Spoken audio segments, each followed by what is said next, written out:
오늘은 우리 교회 절기상 대림절이지요. 대림절은 이제 12월 25일이죠. 12월 25일 크리스마스 전 4주 동안 예수님의 오심, 그러니까 예수님의 성탄, 탄생이지요. 그리고 예수님의 다시 오심, 그러니까 주님의 재림을 기억하고 또 기념하며 그리고 기다리는 그런 절기입니다. 이렇게 이제 촛불이 보통 하죠. 보통 5개를 놓기도 합니다. 이제 25일 날 마지막 이제 놓기도 하고 이제 보통 4개를 놓고요. 사실 보통 이 지금 핑크색은 아닙니다. 저희가 여기서 구입을 못했어요. 그래서 사실은 저건 아니고 조금 더 보통 쓰는 색깔이 있는데 이제 그건 아니고 그래도 제일 비슷한 색을 또 골랐습니다. 그래서 촛불 한 주 한 주 이렇게 또 촛불을 밝히면서 저희가 또 이렇게 예배를 드리는데요. 이 교회력 시작, 그러니까 대림절이 사실은 교회력의 시작의 첫 시간입니다. 그러니까 우리가 보통 이 한 해를 마무리하는 시점이죠. 그래서 이 마무리하는 시점에 우리가 굉장히 감정적으로, 그렇죠? 좀 즉흥적으로 이 시간들을 이제 마무리한다, 이렇게 하면서 보낼 수가 있어요. 실제로 이제 요즘 카페도 지금 크리스마스 그 노래를 틀고 있어요. 벌써. 저도 막 설레요. 뭐 밑에 이제 꾸며놓기도 하고 그러는데 어찌됐든 이제 그럴 수 있죠. 우리가 어떤 감정으로 보낼 수 있고 즉흥적으로 보낼 수 있지만 우리가 주님 앞에 또 주님을 기다리는 저희로서 또 새로운 마음으로 또 이 시간을 좀 보낼 수 있는 저와 여러분 될 수 있기를 바랍니다. 여러분, 우리가 이 대림절 절기, 그러니까 주님이 오셨다는 그것을 기다릴 때에 우리가 다 생각해 보면 주님의 성탄, 그렇죠? 주님이 오신 거죠. 그 의미를 저희가 잘 기억하고 기념하고 보내요.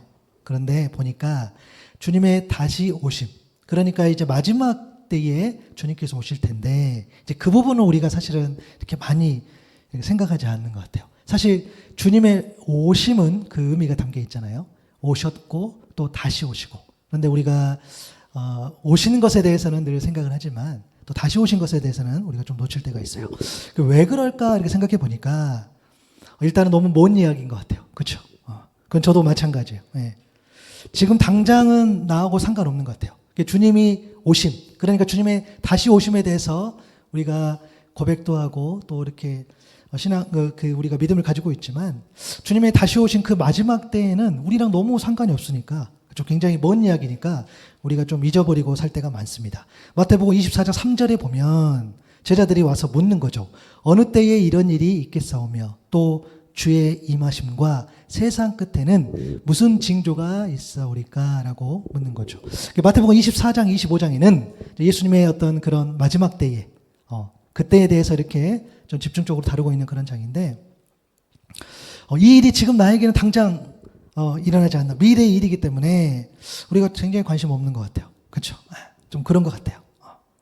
그리고 내가 신앙이 있다 할지라도, 그렇죠? 여러분도 그렇고 저도 이제 신앙이 있는데, 신앙이 있다 할지라도 어떤 면에서는 주님의 다시 오심에 대해서 우리가 조금 많이 놓치고 살아요. 그러니까 믿음의 유무하고도 또 이게 또 막 비례하고 그런 것 같지는 않아요. 개인적으로 여러분, 제 관심이 뭐겠어요? 우리 이제 개척하고 1년 정도 됐지만 또 교회를 위해서 또 카페를 위해서 늘 고민하고, 사실은 주님의 다시 오심까지 못 가. 그죠? 올해 혹은 또 내년 막 이렇게 거기에 막 집중하고 몰입하고, 그리고 제가 이제 오전 예배를 드리는데 다음 주부터 오후에 또 이렇게 말씀 나눔도 지금 또 진행이 될 예정인데, 어찌됐든 이런 것들, 그래서 당장 나에게 주어진 일들에 우리가 집중하다 보면 사실 앞으로 주님의 다시 오심에 대해서 우리가 이렇게 막 이야기한다거나 그러지는 않는 것 같아요. 그리고 실제로 우리에게 주어진 삶을 보면 또 베트남도 그렇고 한국도 그렇고 어떤 뭐 정치니 경제니 이런 거 보면은 불안할 때도 있고, 또 그런 어떤 그 부정적인 어떤 그런 어떤 경제적인 그런 수치들, 그렇죠? 다운되는 그런 것들을 보면서 또 나에게 또 어떤 영향이 있을까? 또 우리 사업하시는 분들, 또 직장 다니시는 분들 뭐 이렇게 보면 그냥 이제 당장, 그렇죠? 당장 올해, 당장 다음 달, 아니 당장 다음 주 우리가 그것에 집중하고 살아가는 모습들을 많이 보게 됩니다. 그런 의미에서 예수님의 재림에 대해서 우리가 생각을 좀 안 하는 것 같고요. 또 하나는 믿음의 문제입니다. 정말 예수님께서 다시 오실까라는 의문이 있는 거죠. 이건 좀 본질적인 문제인 것 같아요. 여러분, 왠지 하나님은 우리를 구원자이시다라는 그 메시지는 우리에게 참 위로가 돼요. 그렇죠? 하나님 나를 구원해 주시고, 내가 일단 믿고 안 믿고는 일단 놔두고, 그렇죠?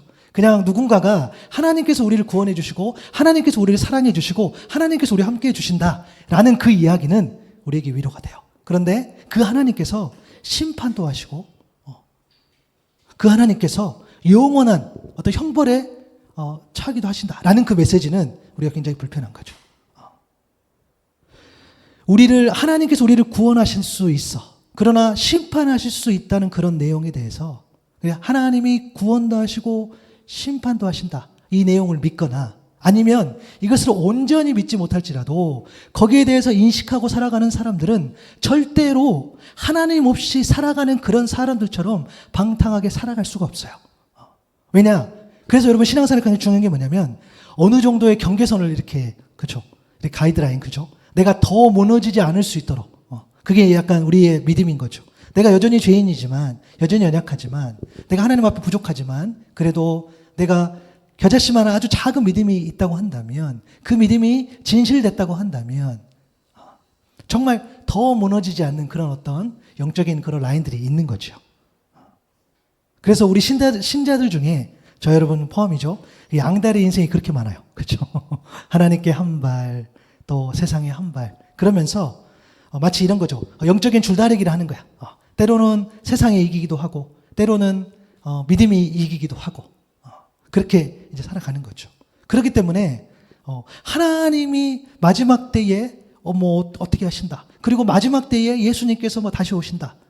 그런 이야기를 우리가 잘 안 할 때가 있다는 거죠. 그러나 여러분 아시겠죠? 우리가 알지만 믿음도 하나고 구원도 하나입니다. 오직 예수님께서 우리를 구원해 주신 줄로 믿습니다. 그 예수님께서 다시 오신다고 하셨다는 거야. 그 예수님께서 다시 오신 것에 대해서 우리가 기다리고 그분을 우리가 소망을 두는 것이 우리 신앙의 본분이라는 거예요. 그래서 오늘은 좀 그 부분을 좀 묵상하고 싶은데 여러분 가장 먼저 우리가 묵상해야 될 게 뭐냐면 오늘 말씀의 제목이죠. 그러나 그날은 여러분 확실히 온다는 거예요. 마지막 그때가 정말 확실히 온다는 거예요. 교회에서 가니까 목사가 혹은 그렇죠. 목사가 이제 메시지 전하니까 목사가 보니까 확실히 마지막 때가 있다더라. 이렇게 교회 가니까 그런 소리 한다더라. 이렇게 우리가 말할 수 있죠. 근데 그것보다는 정말 여러분의 말씀을 통해서 그걸 확실히 알았으면 좋겠어요. 물론 교회가 목사님이 그런 설교도 하더라라고 말할 수 있지만 정말 우리가 말씀을 통해서 그걸 보고 하나님께서 말씀으로 주셨구나라는 거죠. 사도행전 1장 9절에서 11절에 보면 이 말씀을 마치시고 그들이 보는데 올려져 가시니 구름이 그를 가리어 보이지 않게 하더라. 예수님께서 올라가시는 승천하신 장면이에요. 10절에 보니까 자세히 하늘을 쳐다보고 있는데 흰옷 입은 두 사람이 그들 곁에 서서 이르되 갈릴리 사람들아 어찌하여 서서 하늘을 쳐다보느냐. 너희 가운데서 하늘로 올려지신 예수는 하늘로 가심을 본 그대로 오시리라 하였느니라. 예수님의 승천 장면을 못 간 사람이 곧 예수님이 다시 오시는 그날에 관한 그 증인이라 할 수 있어요. 그들이 그 현장에 있었을 때에 그 왜 모였었습니까? 그 상황들을 보게 되면 예수님께서 이제 가시는 그때에 모여 있었어요. 그때에 그 사람들, 예수님의 십자가와 부활, 그 증인들이었죠. 그리고 마지막에 예수님께서 이제 인사를 하고 하늘로 승천하시는 그런 장면들. 그러면서 다시 오겠다라는 그런 메시지를 듣는 거죠. 이것이 어떤 풍문으로 이게 아니라 정말 실제 있었던 일인 거죠. 고린도전서 15장 3절에서 7절에 보면 그 부활의 증인들을 이 바울이 소개해요. 내가 전해받은 중요한 것을 여러분께 전해드렸습니다. 그것은 뭐냐면 그리스도께서 성경대로 우리 죄를 위하여 죽으셨다는 것. 그렇죠? 십자가죠. 무덤에 묻히셨다는 것. 정말로 돌아가셨죠. 성경대로 사흘째 되는 날에 살아나셨다는 것. 부활하셨죠. 그리고 게바에게 나타나시고 베드로죠. 다음 12자에게 나타나셨다고 하는 것입니다. 물론 우리 복음서에 보면 여인들 만난 장면이 있지만 여기 이제 기록은 안 돼 있지만 또 여인들도 만났죠. 그 다음에 그리스도께서는 한 번에 500명이 넘는 형제 자매들에게 나타나셨는데 그 가운데 더러는 세상을 떠났지만 대다수는 지금도 살아있어요. 그리고 야고보에게 나타나시고 모든 사도들에게 나타나셨다는 거예요. 이 사람들에게 주셨던 말씀. 너희 가운데서 하늘로 올려주신 이 예수는 하늘로 가심을 본 그대로 오신다. 라고 하셨다는 거예요. 예수님께서 오신다고 하셨다는 거예요. 그리고 데살로니가전서 4장 16절 17절에 보면 주님은 바울을 통해서 마지막 때를 또 이렇게 이야기해 주세요. 주께서 호령과 천사장의 소리와 하나님의 나팔 소리와 함께 친히 하늘로부터 내려오실 것이니 그리스도 안에서 죽은 사람들이 먼저 일어나고 그 다음에 살아남아 있는 우리가 그들과 함께 구름 속으로 이끌려 올라가서 공중에서 주님을 영접할 것입니다. 그리하여 우리가 항상 주와 함께 있을 겁니다. 라고 기록되어 있어요. 성경이 종말의 때에 우리에게 주는 교훈은 뭡니까? 주님이 다시 오신다는 거예요. 주님이 다시 오셨어요. 그리고 그리스도 안에서 죽은 사람들이 먼저 일어나고 그리고 살아남아 있는 우리가 그들과 함께 구름 속으로 이끌어 올라가서 이게 휴거 이야기하는 거죠. 들림을 말하는 거죠. 공중에서 주님을 영접한다라는 이야기예요. 그러니까 예수님께서 다시 오시고 그러니까 마지막 때에 예수님이 오셔서 어떤 구원하시고 심판하시는 그 이런 이야기가 어느 날 갑자기 막 지어내져서 이런 이야기가 아니라 아주 오래전부터 그렇죠? 전해진 이야기. 그러니까 말씀 속에 우리가 담겨 있는 그런 이야기라는 거예요.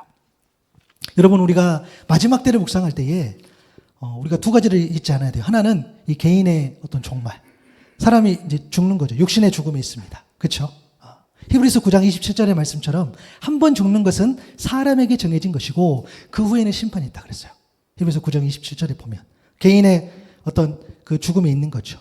그리고 또 마지막이 있어요. 이 세상의 마지막. 그러니까 예수님이 다시 오실 때는 그때는 정말로 역사적으로 온 우주적으로 마지막 그때에 세상의 그 끝을 이야기합니다.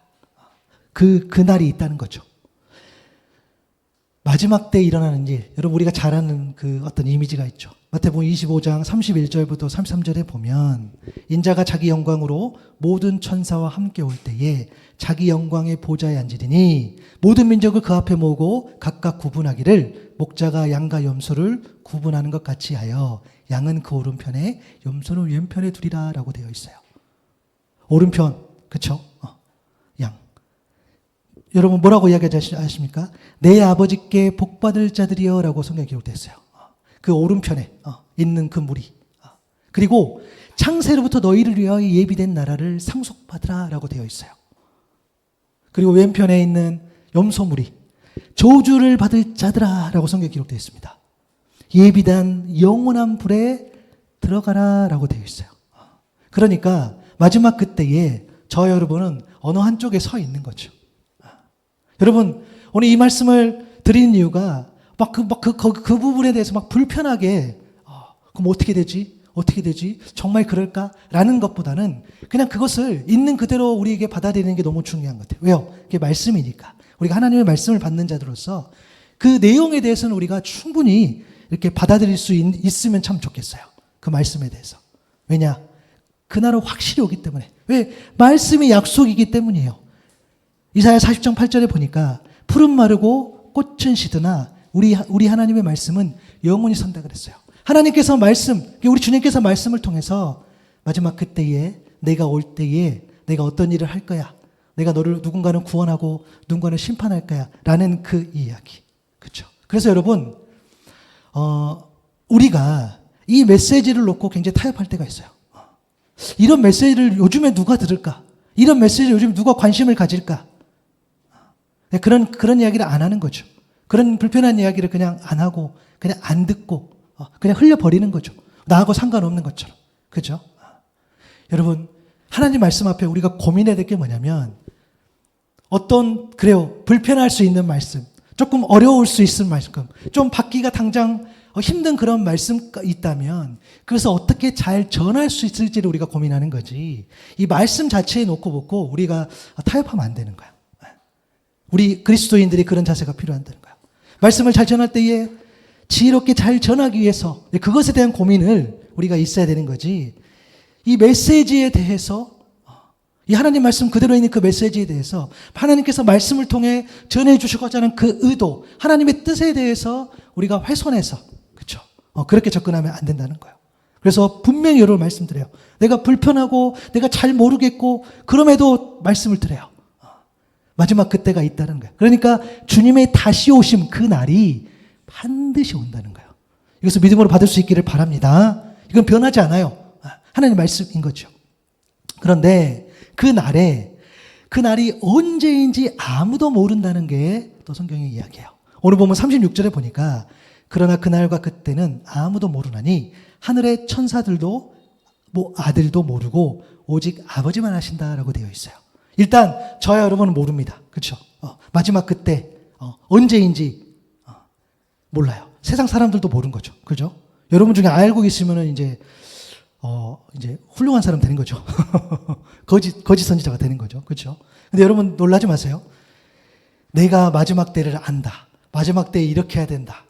내가 재림 예수다라고 한 사람들이 과거에도 많이 있었고 지금도 있고 앞으로도 있습니다. 있어요.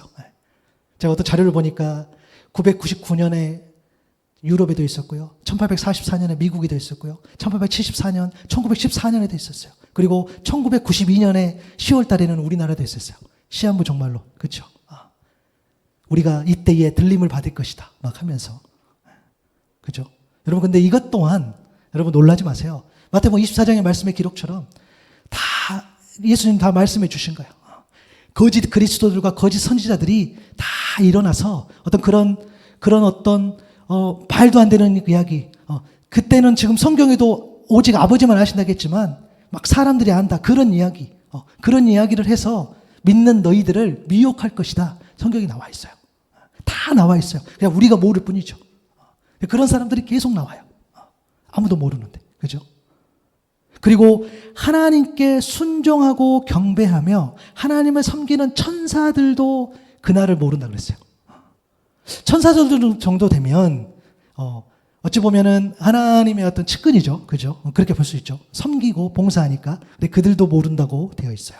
그리고 오늘 본문에 보면 아들도 모르고라고 되어 있어요. 물론 이 표현은 조금 신학적 논쟁이 될 수 있겠죠. 왜냐하면 주님은 하나님의 아들이고 또 메시아이신데 왜 아들도 모르고라고 이야기하셨을까요?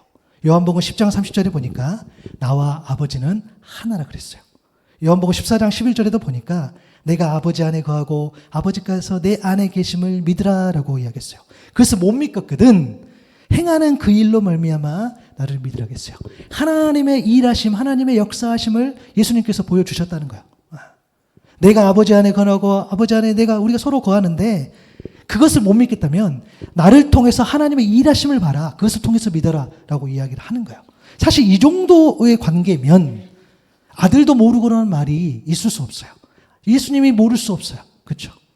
그런데 주님은 마지막 때의 그날이 언제인지 아들도 모르고 하나님만 아신다고 이야기를 하시는 거예요. 여러분, 좀 이 말씀은 우리가 이렇게 이해했으면 좋겠어요. 여러분, 예수님께서 우리를 구원하기 위해서 이 땅에 오셨잖아요. 그렇죠? 우리가 그것을 기념하고 또 예배 드리는데 오셨을 때에 온전히 하나님이셨어요. 그렇죠? 그리고 온전히 사람이셨어요. 이게 우리에게 큰 은혜가 됩니다. 온전히 하나님이셨고 온전한 사람이셨는데 그런데 이 온전함에 있어서 우리 주님께서 어떤 한계를 정하신다는 거예요. 여러분, 예수님이 이 땅에 계실 때요. 마치 막 그런 거 있잖아요. 막 순간 이동하고, 그죠? 우리 주님의 신적인 능력이 있으니까, 그죠? 막 어디 가서 뭐 순간 이동하고, 뭐 갑자기 뭐 문을 통과하고, 여러분, 우리 주님 그렇게 하지 않으셨어요. 사람과 똑같이 육신의 몸으로 살아가신 거예요. 공생의 기간 동안 여러 곳을 다니셨잖아요. 그리고 예수님께서 무엇이든지 알고 무엇이든지 할 수 있었음을 어떻게 해요? 스스로 내려놓으셨다고 성경은 말하고 있어요. 왜요? 하나님의 뜻에 따라서 철저하게 낮아지신 거죠. 빌립보서 2장 6절에서 8절에 보니까 그는 근본 하나님의 본체시나 하나님과 동등됨을 취할 것으로 여기지 아니하셨다 그랬어요. 하나님과 동등한데 하나님과 동등됨을 취할 것으로 여기지 아니하신다 그랬어요. 오히려 자기를 비워서 종의 형체를 가졌다 그랬어요. 그리고 저 연약한 사람들과 같이 되셨다 그랬어요.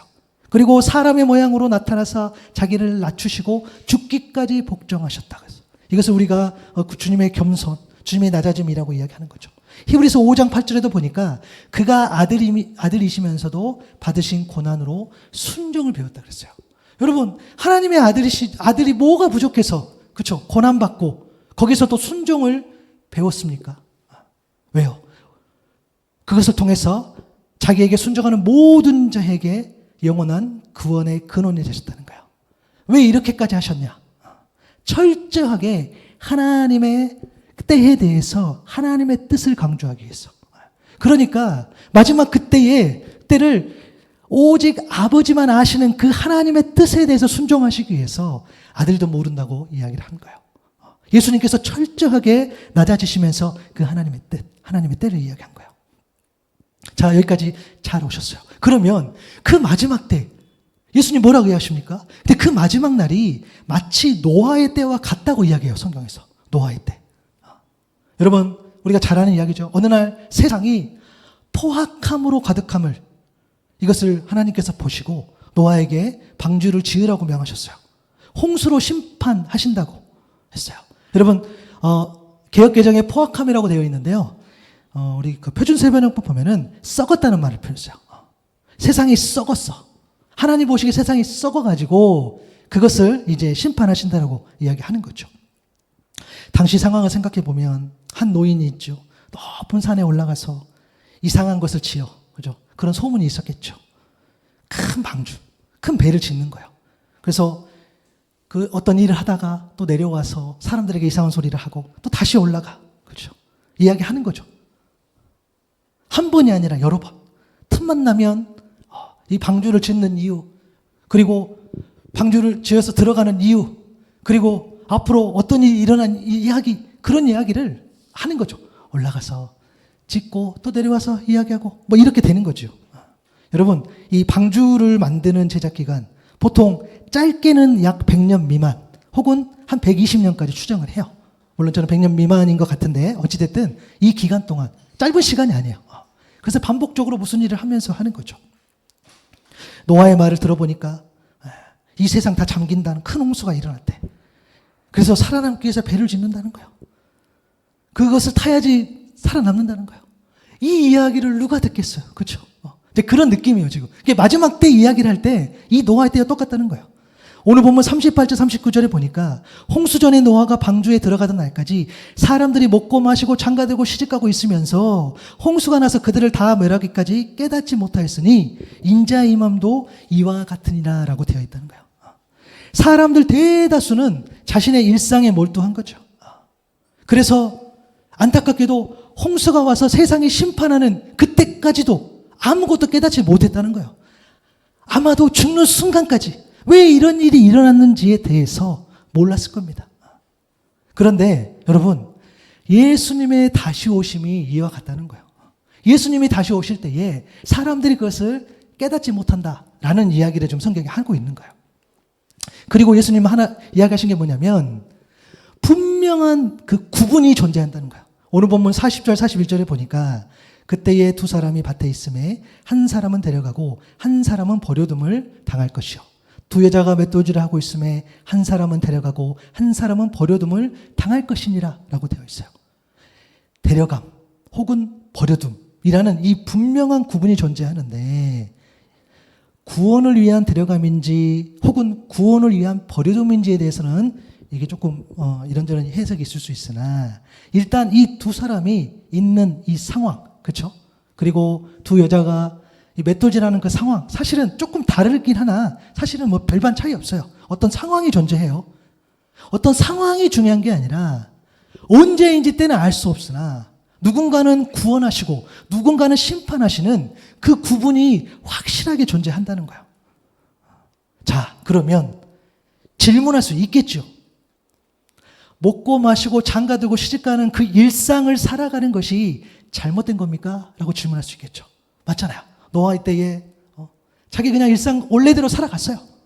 그것이 뭐 잘못됐습니까? 라고 질문할 수 있겠죠. 아니요. 그렇지 않아요. 여러분, 우리의 삶, 우리의 일상을 살아가는 것 자체가 문제가 되지 않아요. 주어진 삶에 최선을 다하고 그 삶에 대해서 오히려 하나님은요, 여러분을 응원하시고 격려하시고 우리가 힘들 때에 위로해 주시는 그런 하나님이신 줄로 믿습니다. 우리의 일상이 문제가 아니라는 거예요. 그래서 우리가 살아가는 그 일상에서 정말 기억해야 될 게 뭐냐면 하나님 말씀이 있잖아요. 그 말씀이 그대로 이루어진다. 이거 하고 그러나 하나님의 말씀을 듣지 않거나 가볍게 여기는 그 인생은 그러니까 인생의 주인이 자신으로 여기며 살아가는 그 인생은 마지막에 심판에 이른다라는 거예요. 일상의 문제가 아니라 그 일상에 선포되어지는 그 말씀에 대해서 우리가 어떻게 반응하느냐, 그 말씀을 어떻게 인식하고 생각하느냐, 이것에 대해서 문제가 있다는 거예요. 여러분, 우리가 이런 이야기를 듣습니다. 우리의 일상이 굉장히 단순해야 한다는 그런 권면을 들을 때가 있어요. 맞죠? 맞아요, 여러분. 여러분의 일상이 단순하길 바라요. 복잡한 것보다. 그렇죠? 너무너무 단순하길 바라죠. 특별히 그런 이야기를 할 때 가장 많이 이야기하는 중에 하나가 이 마음을 관리하는 거겠죠. 욕심도 줄이고 또 우리의 어떤 허세도 버리고 또 부정적인 것들도 버리죠. 그리고 좀 느리게, 좀 여유 있게 이런 어떤 단순한 삶에 대해서 권면하죠. 그리고 시간에 대한 관리도 이야기합니다. 시간을 잘 관리해서 또 자신의 일에 어떤 중요한 것에 집중하고 몰입하고 또 뭔가 굉장히 효율적으로 하는 것들, 그런 것들을 이야기하면서 우리의 삶이 단순해지기를 바라고 그러한 삶이 정말 행복한 삶이라고 우리가 자주 권면도 하고 종종 그런 이야기를 듣습니다. 여러분, 그런데요, 하나님이 기뻐하시는 단순한 삶이라는 것은 방금도 이야기했지만 모든 것들이 세상에 방금 이야기한 제가 방금 언급했던 것들은 이 나로부터 시작돼요. 내가 나의 마음을 잘 관리하고 내가 나의 시간을 잘 관리하고 내가 나의 어떤 일들을 잘 관리하고, 그러니까 나의 마음, 나의 시간, 나의 관리가 내 삶을 주도하는 것이 아니라는 거예요. 하나님이 기뻐하시고 기대하시는 그런 삶은 여러분 말씀으로 돌아가는 삶인 줄 믿습니다. 그러니까 여러분, 하나님 말씀하신 단순한 삶이라는 것은 여기 있는 거예요. 여기에 집중하고 여기에 몰입하고 이 말씀을 가까이에서 내 삶을 전부 드리는 것, 이것이 진정한 어떤 단순한 삶인 줄로 믿습니다. 그런데 여러분, 제가 죄송해요, 불편한 이야기 또 할게요. 우리 하나님 없이 잘 살잖아. 하나님 없이 잘 살아. 내가 신앙생활 하는데 하나님 없이 어떻게 살아? 아니죠, 여러분. 우리 하나님 없이 잘 살아요. 지금까지 잘 살았어. 하나님 없이 잘 사는 것 같아요. 하나님 없이 건강도 하고 하나님 없이 내가 생각한 대로 이루기도 하고, 얼마든지. 심지어 목사인 저도요, 막 엄청 기도하고 엄청 막 부르짖고, 물론 그렇게 하고 있습니다. 하고 있는데 그렇지 않을 때도 많아요. 이 부분 묵상하면서 저도 많이 돌아봤어요. 불편해요. 누가 저한테 감목사 확실히 기도하는 거 맞아? 라고 물어보면 저 답 못할 것 같아요. 그럴 때가 있죠. 그렇죠? 어쩌면 지금까지 그런 날들이 더 많았을지도 몰라요. 하나님의 일을 감당한다고 한다면서 내 생각대로, 내 시간대로, 내 의지대로, 내 방향대로, 내 기대대로 열심히 하고 최선을 다했으나 그것이 정말 하나님 앞에서 단순한 삶이라는 그 질문 앞에 대답을 못하는 거죠. 2025년 이제 또 내년 되는데 그런 어떤 계획들 세울 때에도 마찬가지예요. 정말 하나님 아버지의 마음이 담긴 그런 목회 계획이 있기를 바라고, 그런 어떤 주님의 지혜 안에서 이 교회도 그렇고 카페도 그렇고 세워지기를 소망하는데, 정말 그렇게 될까? 정말 이 계획 안에 하나님이 있는 것인가? 라는 것들. 여러분, 그런데 분명히 말씀드려요.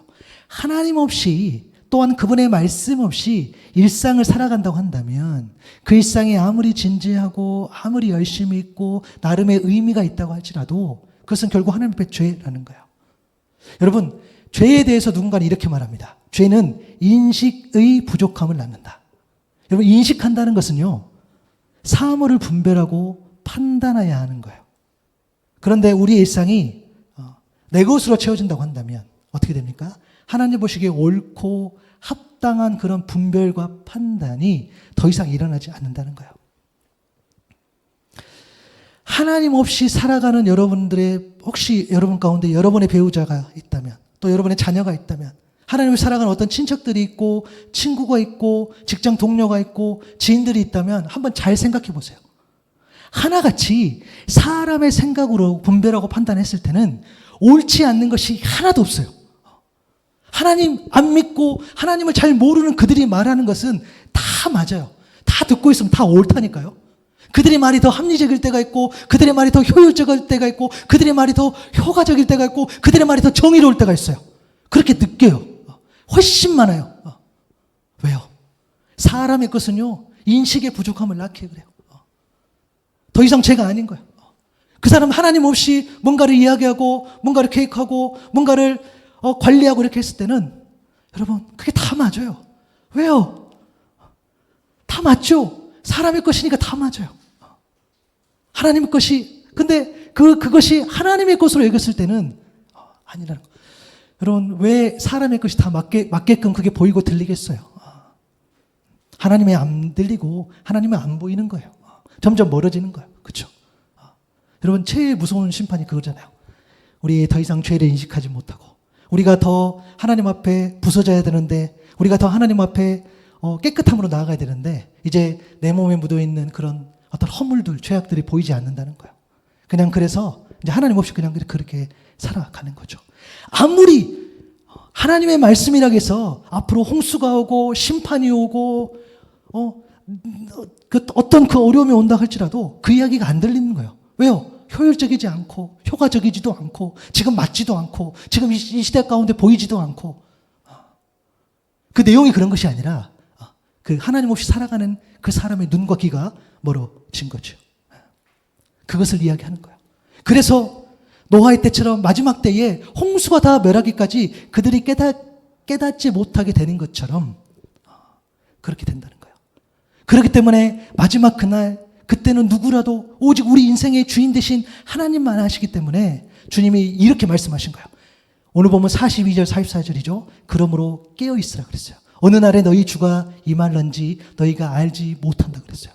44절에 뭐라 했습니까? 이러므로 너희도 준비하고 있으라 했어요. 왜요? 생각하지 않을 때에 인자가 온다 했다는 거예요. 여러분 깨어있으라 준비하고 있으라 같은 의미로 보시면 돼요. 육신의 깨어있음을 말하는 것이 아니겠죠. 우리가 영적으로 깨어있음을 의미합니다. 육신의 관리가 아니라 나의 영혼의 관리를 이야기하는 거죠. 깨어있어 준비하라는 것은요. 매일매일의 그 일상 가운데에 내 것으로 채우는 것이 아니라 하나님과 하나님의 말씀으로 채우는 것인 줄로 믿습니다. 그래서 죄를 밀어내는 거예요. 언제요? 매일의 일상 가운데. 주어진 상황 가운데에 그런 일들에 대해서 하나님 보시기에 옳게 분별하고 옳게 판단할 수 있도록 그 말씀을 밀어넣는 거예요. 그것을 이야기하는 거예요. 그래서 베드로전서 5장 8절에 보니까 근신하라 깨어라 너희 대적마귀 우는 사자같이 두루다니며 삼킬 자를 찾다 그랬어요. 근신하라 정신을 차리라고 이야기합니다. 데살로니가전서 5장 6절에도 보니까 그러므로 우리는 다른 이들과 같이 자지 말고 오직 깨어 정신을 차릴지니라. 죄악 가운데 살아갈 수밖에 없는 저와 여러분이 거룩한 백성으로 하나님의 자녀답게 깨어서 준비하며 살아가기 위해서 하나님이 우리에게 하나님 말씀을 주신 줄로 믿습니다. 그러니까 모른다는 거예요, 여러분. 저도 몰라. 여러분도 몰라. 아무도 몰라. 그런데 그때는 존재한다는 것이 하나님 말씀이라는 거예요. 우리의 삶이 하나님으로 또 하나님의 말씀으로 단순해질 수 있기를 소망합니다. 여러분, 이번 한 달에 어떻게 하면 이것 때문에 더 단순해지고 어떻게 하면 이 말씀 때문에 우리의 삶이 더 높여질 수 있을까? 이것을 묵상하고 이것을 준비하는 저와 여러분 될 수 있기를 바랍니다. 그렇게 되기를 소망해요. 정말 그렇게 되길 소망해요. 세상 사람들이 단순해지려고 할 때는 단순하게 우리가 하고 있는 어떤 그런 일들, 그런 시간들 여러분 그거 중요하죠. 맞아요. 우리가 배울 수 있건 다 배워야 돼요. 맞아요. 우리 어떤 그런 효과적이지 못하고 효율적이지 못하는 그런 일상의 삶들을 다루는 스킬들, 기술들이 필요하지요. 그것을 폄하하거나 그것을 하지 말라는 그런 말씀이 아니라 본질적인 단순한 삶, 그죠? 여기로 집중이 될 수 있는 삶, 다른 것이 아니라 그 말씀을 하는 거죠. 왜요? 노아의 때처럼 몰라. 주님의 다시 오시는 그날은 아무도 모르기 때문에. 여러분 그러면요, 우리 마지막으로 이 하나만 더 다룰 건데요. 그럼 누군가 이렇게 질문할 수 있겠죠. 그러면 마지막 때를 알려주시면 오히려 심판에 이르지 않고 준비할 수 있지 않을까요? 라고 질문할 수 있는 거죠. 그러면 하나님 좀 알려주시지. 다 그렇게 하나님 분명히 악인도 구원하기를 원하시고 하나님 단 한 영혼이라도 구원하기 원하신다고 그렇게 말씀하셨는데 그러면 좀 그때 좀 알려주시지. 그러면 그걸 준비할 수 있을 텐데 라는 질문을 할 수 있겠죠. 여러분 마태복음 24장 43절에 보니까 너희도 아는 바니 만일 집주인이 도둑이 어느 시간에 어느 시각에 올 줄을 알았더라면 깨어있어 그 집을 뚫지 못하게 하였으리라 라고 되어 있어요. 이 말씀 뭐죠 여러분? 집에 찾아오는 도둑이 정확히 몇 시에 들어올지 집주인이 안다면 준비해서 침입하지 못하게 할 수 있는데 그것은 그냥 그 자체로 불가능한 거예요.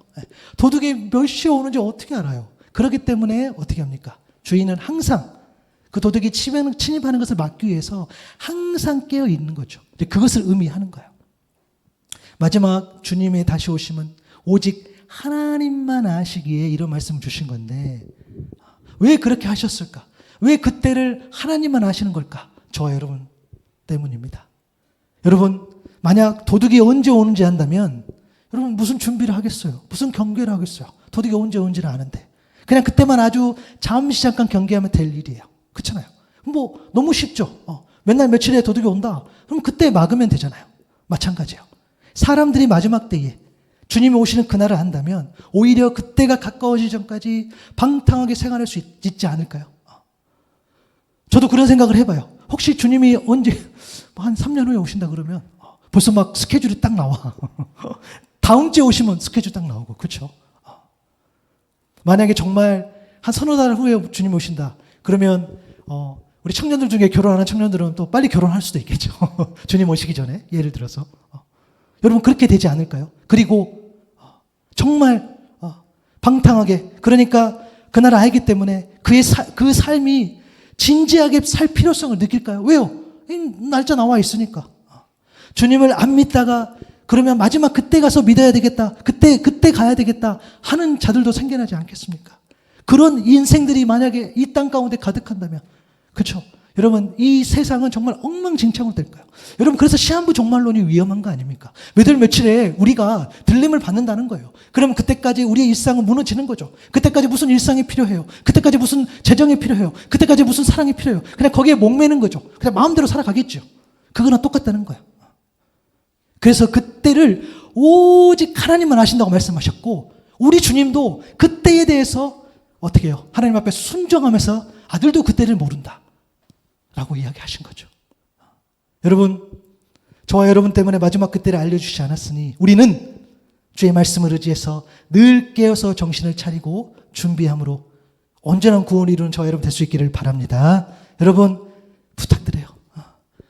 주님의 오심을 성탄 메리 크리스마스 좋죠. 또 다음 주는 또 그런 이야기 할 수도 있겠으나 주님의 오심을 우리가 기억할 때 주님의 다시 오심도 좀 기억해 보자는 거예요. 그런데 그때는 아무도 몰라. 마치 노아의 때처럼 그렇죠. 또 마치 어떤 사람은 버려둠을 당하고 어떤 사람은 데려감을 당하는 처럼 우리는 알 수 없다는 거예요. 그러면 우리가 할 수 있는 건 뭡니까? 늘 항상 깨어서 준비하는 것. 그런데 일상을 벗어나는 게 아니에요. 여러분 속한 그 일상 속에서 어떻게 하면 이것으로 내가 단순해질 수 있을까? 그것을 우리가 고민할 수 있기를 소망합니다. 이번 12월 한 달 그리고 내년 이제 2025년을 우리가 또 어찌됐든 이맘때쯤에 우리가 뭔가를 정리하고 또 뭔가를 결단하고 또 하나님 앞에 나아가는 이때에 그렇죠. 내 일상 가운데에 내가 여전히 주님의 오심을 소망하며 기다리면서 내 삶이 단순해질 수 있기를 바랍니다. 그래서 어느 순간 어느 날 갑자기 내 일상 가운데에 하나님의 심판이 있다 준비해라라고 했을 때 그것을 감사함으로 받고 어느 날 갑자기 누군가는 데려감을 당하고 누군가는 버려둠을 당할 때에 그때에 이미 내가 하나님 앞에 나아가 있는 준비가 된 자들은 사실 걱정 없는 거죠. 내가 온전히 하나님하고 친밀한데 우리가 무슨 걱정이 있겠어요? 내가 이미 주의 말씀으로 단순한 삶을 살고 있는데 오직 이것이 내 삶의 길이고 내 방향인데 우리가 무슨 고민이 있겠어요? 오늘 성경은 그 이야기를 한 겁니다. 그래서 때를 아버지만 아신다고 이야기를 한 거예요. 여러분 주의 이름으로 부탁을 드립니다. 여러분 단순해집시다. 이 말씀 붙잡고 단순해지고 그리고 주님의 다시 오심이 우리에게 소망이 되길 바라고요. 그리고 이 죄악이 가득한 이때에 주님의 오심과 다시 오심을 늘 사모하며 그렇게 소망하며 살아갈 수 있는 저 여러분 될 수 있기를 바랍니다.